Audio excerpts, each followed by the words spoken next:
I love syrup. Syrup? Yes. You know what is syrup? Dembaba certainly loves his syrups, but do you know how to make them? I'm gonna show you now. All you're gonna need is a granulated sugar. Do not use icing sugar, as it will not work as well. So you need to measure your sugar, so do a tare function on your scale and measure out how much sugar you want, depending on how much syrup you want to make. I'm going to use 500 grams of granulated sugar. Just a little bit more, just a little bit more, 499, little bit. Fuck! Use filtered water, do not use a London Thames water because it's full of shit. So you're gonna measure out half of the 500, so we're gonna go for 250. Fuck! Turn on the oven, but don't turn it on a high heat, turn it on a low heat and stir and stir and stir. Stir slowly until all the sugar dissolves. Do not leave the spoon inside the syrup, because if you don't want to cook the spoon, put it on the side instead. So stir and stir and stir, keep stirring until the sugar is completely dissolved and the liquid is crystal clear. Now you can see the sugar is dissolved. It has the consistency of water, but that's only because it's still warm. Once it cools down, the consistency will be much thicker, much more like a syrup. So you keep stirring and stirring until all the sugar is dissolved. And once you see the little bubbles on the bottom of the pan, that means your sugar is burning. Take the sugar off the heat straight away, turn off the stove and take it off the heat so the sugar won't burn and won't turn into caramel. Otherwise the sugar syrup will be tasting like shit. It's just like that.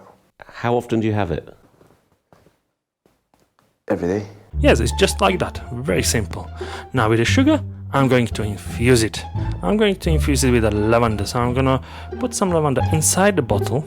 Make sure not to spill everywhere, just to put a little bit. I'm gonna use some star anise as well.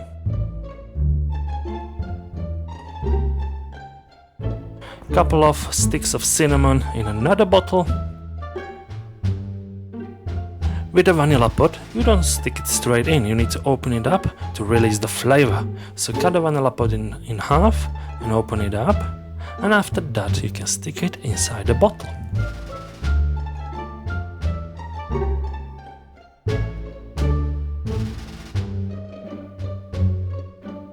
Last but not least, I'm gonna try to infuse my sugar syrup with lemons. But I'm not gonna use the actual lemons, but lemon peels, as there are essential oils in the peels that will give it the lemony flavor.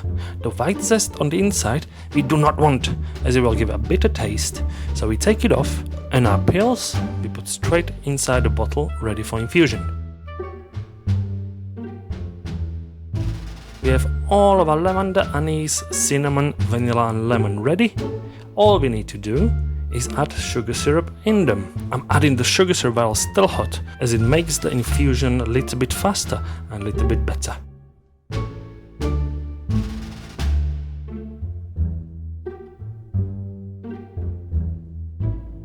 So we have our lemon, our vanilla, our cinnamon, our anise and our lavender syrup ready for infusions. Give the bottle a little shake to start the infusion and to mix the ingredients with the syrup. Fuck, can't shake this. Now do not close the lids, as the syrup is still hot. After a couple of hours, our syrups should be ready, at least some of them. Let's see if they are still hot. Fuck! No, I'm just joking. All our syrups now closed and ready to put on the shelf to infuse for a couple of hours, maybe days. So now it's the next day and all our syrups are infused. We got lemon, we got vanilla, we got cinnamon, we got the star anise and fucking lavender. Now we're gonna take the lavender and we're gonna strain it, so there's no more left in the syrup. Otherwise, if you leave it there for too long, it will take on a bitter taste. So this is a strained infused lavender syrup ready for use. Anise, cinnamon and vanilla I'm gonna leave in a little more so they have even more flavor. But lemon we need to strain as well, otherwise it will get bitter as well. Also, the lemon peels can get moldy and your syrup will be not good. Is that good for you? I guess.